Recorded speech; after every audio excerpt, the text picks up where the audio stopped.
It's been 1 month. So what do I think about the HTC VIVE? So obviously no surprise to a technology and gadget channel, really interested and passionate, enthusiastic about technology in general. And I think we all realise that virtual reality kind of isn't mainstream right now. The price tag is still relatively high, the HTC VIVE being £680. And obviously you need a relatively high performance computer to be able to run it on. But after having the HTC VIVE for a month now, I feel like I can make some informed judgment call or summary on my purchase, and if I think it was worth it. So the short version is, I love it. I think the HTC VIVE is amazing.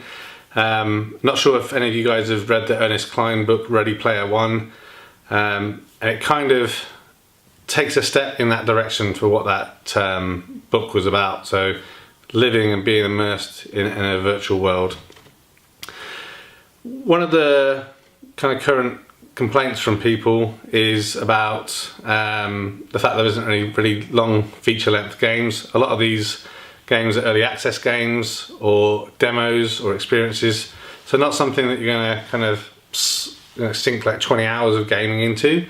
But personally I haven't found that to be a problem. Pretty much every single game or experience I've tried so far I've really enjoyed.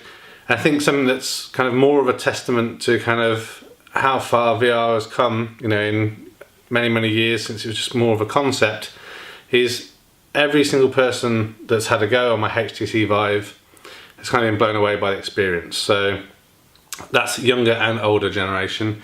And a real kind of key testament has actually been a comment from my wife.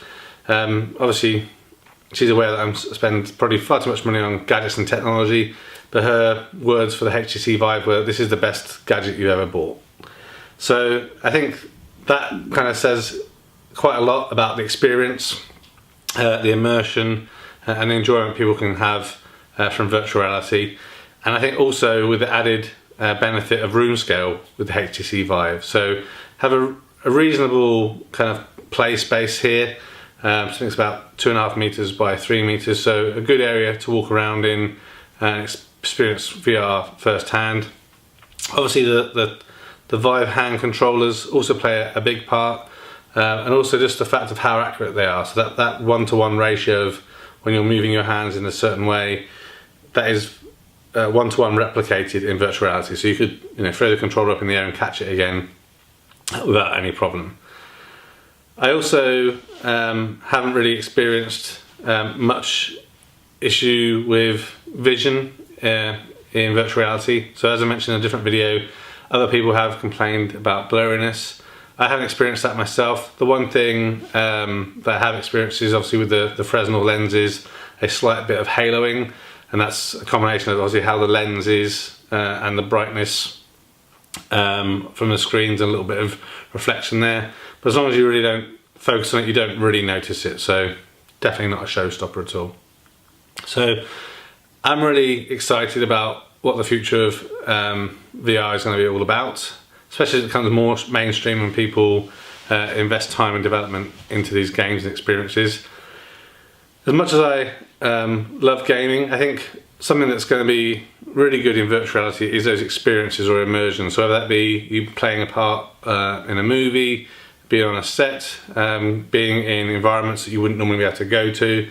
So one of those that I've experienced so far is the Blue, where you're underwater and you can see the whales, jellyfish, turtles, all that sort of thing. I think NASA are planning on releasing something in relation to the Mars rover footage. So again, the potential to visualize and experience what it might be like on Mars without obviously having the concerns of and the time delays of going there. So I think if you have the money and you've kind of been sat on the bench and worrying about whether VR is right for you, I definitely encourage you to go and try it out and take the time to make sure you don't have any vision issues or motion sickness for trying it out.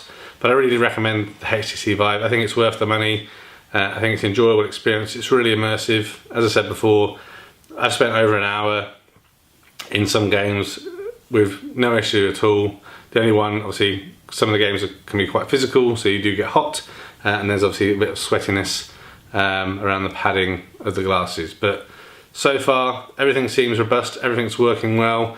Some occasional glitches with the software, so the VR software booting up, but simply turn it off and on again, and you're back and good to go. So I really like it. I think I'm going to be a good